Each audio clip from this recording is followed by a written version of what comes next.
د دریو خبرو جواب براکای ال بدر ته پیغمبر وی نبی کریم صلی الله علیه وسلم راته چوایا ما ورته وی چې ما اول اشراط الساعه اولنی نخ د قیامت صددارات بیان اول نخ د قیامت صد یو دا وی نبی علیہ السلام وی چې دویم وایا ما ورته وی چې د جنتیانو اولنی خوراک بسې وی چې دریم وایا ما ورته وی چې دا وړو کې چې دی ولی بازي وړو کې د پلار په شانتي او بازي د مور په شان دا ولی چې درې خبرې می وکړلې وی نبی کریم صلی الله علیه وسلم ما توي اول نخ د قیامت بدای چې یو ور بروچت شي د مشرق نه او دا خلق بشړی مغرب طرف ور بر رواني د مشرق د طرف نه دا خلق به دي سر روان کړي مغرب طرف ته راولي را جمع کی دا اول نخ د قیامت ما وی ټیک ما ورته وی چې د جنتیانو اولنې خوراک بسې وی د دواړو جهانو سردار راتو فرمایل چې د جنتیانو اولنې خوراک چې دی هغه به د مئی اینه د مئی اینه بخوري د مئی کلیجی چې دا به د جنتیانو خوراکي ان شاء الله الله دې مونږ ټول بوزي د مئی د اینې کباب په جنتیان خوري ان شاء الله الله دې زمونږ د ټول نصیب کی د جنت د خواهشاتو پورا کولو زیده دنیا نه دا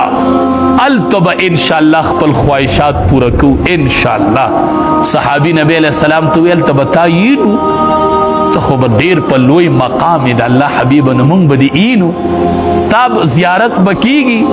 نبی علیہ السلام ورته وی او نو څنګه بدینو ډیره غنه بنئ نبی علیہ السلام ورته وی دا میاش چې اول راوخیږي دې ته ټوله دنیا ګوري کنه وی وی چې خلق این نو څه تکلیف پکې مخصوصي نه وي د قشن بمای نه یو صحابي بصراغه وی دا الله حبیب وی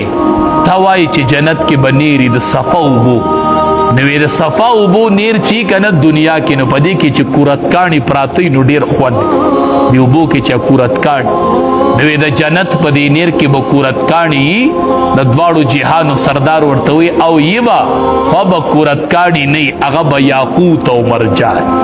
اب یاقوت او مرجان صحابي بصراغه وی خوب ببکی جنت کې بود کیو نبی علیہ السلام ورته فرمای النوم اخو الموت نا خوب چې دی دا خو د مرګ غرور دی کنه او په جنت کې مرګ نشته نو په جنت کې به خوبونه نه خوب پکې نشته ان شاء الله تش د خواهشاتو د پوره کولو دی نوې اولنې خوراک د جنتیانو چې دی هغه د مئی اینه ده وې دریم سوال وی دا زوی ولی بازی وړو کې د مور پشانتی او بازی وړو کې د پلار پشانتی د دواړو جهانو سردار ورته وی خو چې د زنانه اوبه په نارینه او په اوبو غالب شي جو بچي پلار تلاړ شي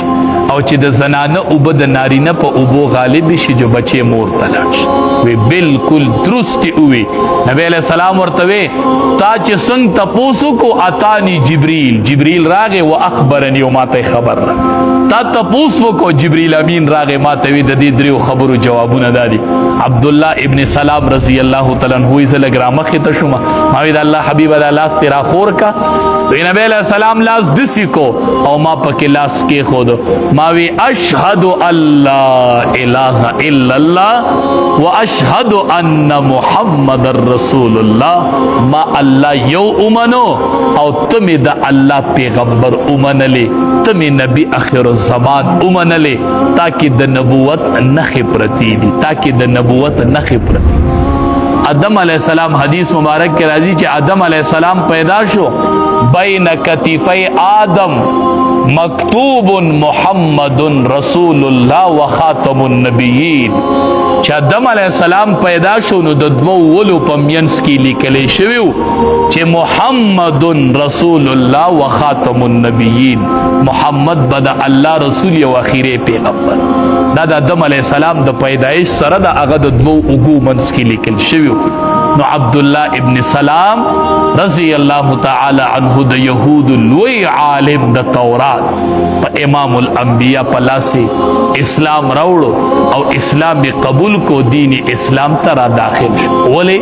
د امام الانبیاء تقریر وورید وی افشوا السلام اطعموا الطعام وصلوا الارحام خلق به زمونږ وینا ته ګوري، زمونږ تقریر ته به ګوري. کوشش کو تقریر په دې نیت کو چې د خلقو اصلاح وشي، خلق ته څه فایده والي.